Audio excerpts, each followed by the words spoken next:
سرگرمیاں۔ سوال نمبر 10، نیچے دیے گئے لنک میں 1965 کی جنگ کے موقع پر صدر پاکستان ایوب خان کی تقریر دی گئی ہے جو ریڈیو پاکستان سے نشر کی گئی تھی۔ اس تقریر سے پہلے اعلان کیا گیا تھا۔ موبائل کی مدد سے سنیے تقریر اور اعلان کی نشاندہی کیجیے۔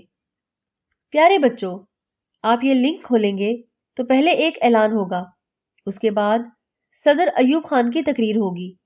آپ نے یہ اعلان اور تقریر سن کر اس کی نشاندہی کرنی ہے کہ کون سا اعلان ہے، نیز اس اعلان میں کیا کہا گیا ہے اور کون سی تقریر ہے، نیز تقریر میں صدر پاکستان نے کیا بات کی ہے۔ سوال نمبر 11، گروہ بنائیے اور یوم شہدائے کشمیر کا واقعہ اپنے الفاظ میں بیان کیجیے۔ پیارے بچوں، یہ تھا ہمارا آج کا سبق۔ امید ہے کہ سب آپ کو بہت اچھا لگا ہوگا۔ آپ سے اجازت چاہنے سے پہلے آپ کو بتاتی چلوں کہ ابھی آپ کے استاد صاحب آپ کو گھر کا کام دیں گے، وہ آپ نے ضرور کرنا ہے۔ ہاں، اس سے پہلے وہ سبق کا اعادہ بھی کرائیں گے تاکہ آپ کو سیکھی گئی باتیں یاد آ جائیں۔ انشاءاللہ اگلے سبق میں پھر ملاقات ہوگی۔ اللہ حافظ۔